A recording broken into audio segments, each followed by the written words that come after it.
മമ്മൂക്ക ഒന്നും കാണാതെ ഒരു മൂവി അങ്ങ് സെലക്ട് ചെയ്യില്ല. അത് നമുക്ക് ഈ ഒരു കഴിഞ്ഞ കുറച്ച് കാലമായിട്ടുള്ള മമ്മൂക്കയുടെ മൂവി ഗ്രാഫ് നോക്കിയാൽ മനസ്സിലാവും. അതുപോലെ ഡിഫറൻ്റ് ആയിട്ടുള്ള ഒരു കോൺസെപ്റ്റും അല്ലെങ്കിൽ സ്റ്റോറി ടെല്ലിംഗ് ഒക്കെ സംസാരിക്കുന്ന മൂവിയാണ് ബസൂക്ക എന്ന് പറയുന്നത്. സിനിമ ഇഷ്ടപ്പെട്ടോ എന്ന് ചോദിച്ചാൽ നൈസാണ്, ഇഷ്ടപ്പെട്ടു. പക്ഷേ ഒരുപാട് പ്രശ്നങ്ങൾ അവിടെ ഇവിടെ ആയിട്ടൊക്കെ ഉണ്ട്. പക്ഷേ മൂവിയുടെ ലാസ്റ്റ് ഒരു 20-25 മിനിറ്റ് അത് വേറെ ലെവലായിരുന്നു. അതിൻ്റെ മെയിൻ റീസൺ എന്ന് പറയുന്നത് മമ്മൂക്ക തന്നെയാണ്. ഈ ഒരു മൂവിയുടെ സ്റ്റോറി എന്താണെന്ന് നോക്കുവാണെങ്കിൽ ഞാൻ അധികം ഡീറ്റെയിൽ ആയിട്ട് പറയുന്നില്ല, ഒരു വൺ ലൈനിൽ പറഞ്ഞുതരാം. ഒരു ഗെയിം റിലേറ്റഡ് ആയിട്ടുള്ള ഹൈസ്റ്റ്, അതിനുശേഷം നടക്കുന്ന ഇൻവെസ്റ്റിഗേഷനൊക്കെയാണ് സിനിമ സംസാരിക്കുന്നത്. അതിലോട്ട് വരുന്ന ഗൗതം വാസുദേവന്റെ ക്യാരക്ടർ ആയാലും മമ്മൂക്കയുടെ ക്യാരക്ടർ ആയാലും പിന്നെ അങ്ങനത്തെ ഒരുപാട് ക്യാരക്ടേഴ്സും ഒരുപാട് ഇവന്റ്സും ഈ ഒരു ഗെയിം ബേസ് ആയിട്ട് റിലേറ്റ് ചെയ്താണ് സിനിമ മുന്നോട്ട് കൊണ്ടുവരിക്കുന്നത്. അതൊക്കെ നൈസാണ്. മലയാളത്തിൽ നിന്ന് അങ്ങനെ അധികം ഗെയിം റിലേറ്റഡ് ആയിട്ടുള്ള കോൺസെപ്റ്റ് മൂവീസ് ഒന്നും വന്നിട്ടില്ല. അതുകൊണ്ട് തന്നെ ഒരു ഡിഫറൻറ്റ് അപ്രോച്ച് ആയിരുന്നു ഈ ഒരു മൂവിക്ക്. മൂവി ഡീറ്റെയിൽ ആയിട്ട് നോക്കുവാണെങ്കിൽ ഈ ഒരു മൂവി ഡയറക്ട് ചെയ്തിരുന്ന ഡിനോ ഡേവിസ് ആണ്. പുള്ളിക്കാരൻ്റെ ഫസ്റ്റ് മൂവിയാണ്. മമ്മൂക്ക തന്നെ ഓൾറെഡി പറഞ്ഞായിരുന്നു മമ്മൂക്കയുടെ ഒരുപാട് കാലം കഥ പറയണം, ഡയറക്ട് ചെയ്യേണ്ട, കഥ പറയണം എന്ന് പറഞ്ഞ് നടന്ന ഒരാളാണ് മമ്മൂക്കയാണ് പറഞ്ഞത്. നിനക്ക് ഈച്ച് ആൻഡ് എവറി ഫ്രെയിം നിനക്ക് അറിയാം, സോ യു ഷുഡ് ഡയറക്ട്. കാരണം പുള്ളിക്കാരൻ അതിഗംഭീരമായിട്ടാണ് എൻ്റെ സ്ക്രീൻ പ്ലേയും കോൺസെപ്റ്റും ചെയ്തിരിക്കുന്നത്. Each and every details. For example പറയുകയാണെങ്കിൽ ഒരു സ്റ്റോറി, ആ സ്റ്റോറിയുടെ ഏതോ ഒരു ചാപ്റ്ററിലുള്ള ചെറിയൊരു സബ്ജക്ട് പോലും വളരെ ഡീറ്റെയിൽ ആയിട്ട് സിനിമയിൽ സംസാരിച്ചു പോകുന്നുണ്ട്. സോ അത്ര ഡീറ്റെയിൽ ആയിട്ടാണ് ഈ മൂടെ ഓരോ കോൺസെപ്റ്റും പോയിരിക്കുന്നത്. പക്ഷേ ഇതിൻ്റെ ഒരു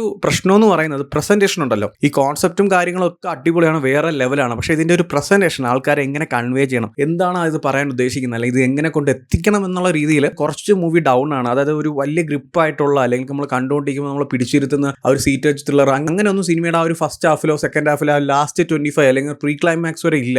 എന്ത് പറയുക, ഈ ഗെയിമും ആ ഇവന്റ്സും ഇൻവെസ്റ്റിഗേഷനും അങ്ങനെ കുറേ കാര്യങ്ങളും ഇവന്റ്സ് ഒക്കെ സംസാരിച്ച് മാത്രമേ പോകുന്നുള്ളൂ. അതിൻ്റെ ഇടയ്ക്ക് ഒരുപാട് ക്യാരക്ടേഴ്സ് വരുന്നുണ്ട്, ഒരുപാട് ഇവന്റ്സ് ഇവർ സംസാരിക്കുന്നുണ്ട്. പ്ലേസ്മെന്റ് ഒക്കെ ഉണ്ടെങ്കിലും ഇതിൻ്റെ ഒരു കൺവേ ഭയങ്കര ഡൗൺ ആയിട്ട് എനിക്ക് തോന്നി. കാരണം നമുക്ക് അടുത്ത സീൻ എന്ത് നടക്കും എന്നുള്ളൊരു ആകാംക്ഷ തരുന്നില്ല ഒരു സീനിലും. എനിക്ക് എന്ത് പറയാം, ഇങ്ങനെ തണുത്തു പോവുക, ഇത് എവിടെ കൊണ്ട് നിൽക്കുമെന്നൊരു മൈൻഡ് സെറ്റിലാണ് നമ്മൾ സിനിമ കാണുന്നത്. പക്ഷേ ആ ലാസ്റ്റ് ഒരു പോർഷൻ ഉണ്ട്, ഒരു 25 മിനിറ്റ് വേറെ ലെവലായിട്ടുണ്ട്. ഈ സിനിമയിലെ ഏറ്റവും വലിയ ഹൈലൈറ്റും അത് തന്നെയാണ്. കാരണം ആ ഒരു കോൺസെപ്റ്റ് അടിപൊളിയായിട്ടാണ് ചെയ്തിരിക്കുന്നത്. അതിലെ ക്യാരക്ടർ പെർഫോമൻസ് ആയാലും ഇവന്റ്സ് ആയാലും അതിൻ്റെ നരേഷൻ ആയാലും എല്ലാം അടിപൊളിയാണ്. എസ്പെഷ്യലി ആ ഒരു ലാസ്റ്റുള്ള സീക്വൻസിലെ ഏറ്റവും വലിയ ഹൈലൈറ്റ് എന്ന് പറയുന്നത്, അല്ലെങ്കിൽ ആ ലാസ്റ്റ് അത്രയും സീക്വൻസിനെ വേറെ ലെവലിൽ കൊണ്ട് എത്തിച്ചിരിക്കുന്ന മമ്മൂക്കയുടെ പെർഫോമൻസ് തന്നെയാണ്. ആ ലാസ്റ്റുള്ള എൻ്റയർ സീക്വൻസ് മമ്മൂക്കയുടെ പെർഫോമൻസ് അല്ലെങ്കിൽ ആ ഒരു ക്യാരക്ടർ പ്രസന്റേഷനും അല്ലെങ്കിൽ അവിടുത്തെ ഒരു എക്സിക്യൂഷൻ കാരണം വേറെ ലെവലായിട്ടുണ്ട്. ആ ഒരു എൻ്റയർ മൂവിയിൽ എനിക്ക് ഭയങ്കര ഇഷ്ടപ്പെട്ട അല്ലെങ്കിൽ ഗ്രിപ്പായിട്ട് തോന്നി, അല്ലെങ്കിൽ ഓക്കെ അടുത്ത് എന്താണ് നടക്കാൻ പോകുന്നത്, അല്ലെങ്കിൽ ആ ഒരു ക്ലൈമാക്സ് പോർഷൻ അല്ലെങ്കിൽ സിനിമയുടെ എൻഡ് വരെ എങ്ങനെ ആയിരിക്കും എന്നുള്ളൊരു ഫീല് തന്നത് ആ ഒരു ലാസ്റ്റ് ഒരു 25 മിനിറ്റ്സ് ആണ്. അല്ലാതെ ആ സിനിമയിൽ ആ ഒരു സ്റ്റാർട്ടിംഗ് തൊട്ട് ആ ഒരു പ്രീ ക്ലൈമാക്സ് വരെ ആ ഒരു എക്സൈറ്റ്മെന്റ് എവിടെയും കിട്ടിയിട്ടില്ല. എന്നും പറഞ്ഞ് ഷോകോ എന്നല്ല ഞാൻ പറയുന്നത്. ഈച്ച് ആൻഡ് എവറി ഡീറ്റെയിൽസ് അടിപൊളിയായിരുന്നു. അതിൽ സംസാരിച്ചു പോകുന്ന ആ ഇൻവെസ്റ്റിഗേഷനിൽ പറഞ്ഞു പോകുന്ന പല കാര്യങ്ങളും, അതിപ്പോൾ ഒരു ബുക്ക് റിലേറ്റഡ് ആയിട്ടുള്ളതായിരിക്കാം, ഒരു ഗെയിം റിലേറ്റഡ് ആയിട്ടുള്ളതായിരിക്കാം, അല്ലെങ്കിൽ നമ്മൾ അധികം മലയാളം മൂവീസിൽ കാണാത്ത ഒരു ഗെയിമിംഗ് കോൺസെപ്റ്റിനെ ഡീറ്റെയിൽ ആയിട്ടാണ് സിനിമയിൽ സംസാരിച്ചു പോയിരിക്കുന്നത്. പക്ഷേ ഈ ഒരു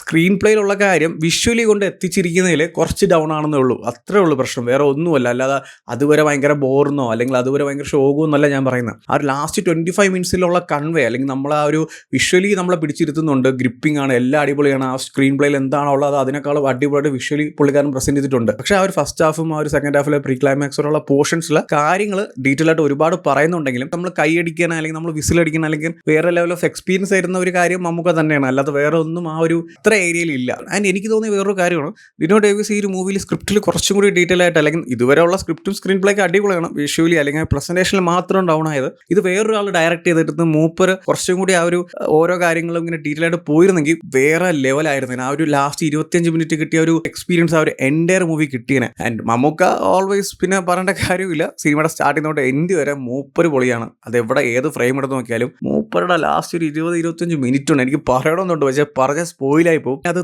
തീ ഐറ്റമാണ്. സോ എന്തായാലും കണ്ടു നോക്കുക. ആൻഡ് ഒരു ഗെയിം ബേസ്ഡ് ആയിട്ടുള്ള ഒരു ഹൈസ്റ്റും സംസാരിക്കുന്ന മൂവി ആയതുകൊണ്ട് തന്നെ ഒരുപാട് ഗെയിംസും അതിന്റെ ബാക്ക് സ്റ്റോറിയും കുറച്ച് ഡീറ്റെയിൽ ആയിട്ടൊക്കെ പറയുന്നുണ്ട്. ആ ഒരു ഗെയിമേഴ്സിനൊക്കെ ഒരുപാട് വാല്യൂ വരുന്ന ഒരു സിനിമയായിട്ടാണ് എനിക്ക് ഫീൽ ചെയ്തത്. കാരണം ഇപ്പം നമ്മുടെ നാട്ടിൽ ഗെയിമേഴ്സ് എന്ന് പറയുമ്പോൾ ഒരു വാല്യൂ ഇപ്പോൾ ഉണ്ട്, ഇല്ല എന്ന് പറയുന്നത്. പക്ഷേ കുറച്ച് കാലം മുമ്പായിരുന്നെങ്കിൽ ഗെയിം കളിച്ച് കിടക്കുന്നൊക്കെ പറഞ്ഞ് കുറ്റം പറയുന്ന ആൾക്കാരാണ്. പക്ഷേ ഇപ്പോൾ എല്ലാവർക്കും അറിയാം ഗെയിമിംഗ് എന്താണ്, ആ ഒരു ഗെയിമിംഗ് പ്ലാറ്റ്ഫോം എങ്ങനെയാണെന്നൊക്കെ. സോ അതിനെ നന്നായിട്ട് തന്നെ പ്രൊമോട്ട് ചെയ്യണം, അല്ലെങ്കിൽ അങ്ങനത്തെ ഒരു കോൺസെപ്റ്റ് നല്ല അടിപൊളിയായിട്ട് സംസാരിക്കുന്ന അല്ലെങ്കിൽ പറയുന്ന ഗെയിമേഴ്സിനെ നല്ല രീതിക്ക് വാല്യൂ എന്ന ഒരു സിനിമയായിട്ട് അല്ലെങ്കിൽ സ്ക്രീൻ പ്ലേ ആയിട്ട് എനിക്ക് തോന്നിയതിൽ. സോ എന്തായാലും കണ്ടു നോക്കുക. ഓൾറെഡി ഈ ഒരു മൂവി കണ്ടവരാണെങ്കിൽ നിങ്ങളുടെ ഒപ്പീനിയൻസ് എന്താ വെച്ചാൽ കമന്റ് ചെയ്യൂ. വീഡിയോ ഇഷ്ടപ്പെട്ടാൽ ലൈക്ക് ചെയ്യൂ, ഷെയർ ചെയ്യൂ. ഇതുപോലത്തെ കൂടുതൽ വീഡിയോസിനായി ചാനൽ സബ്സ്ക്രൈബ് ചെയ്യൂ. Thank you so much.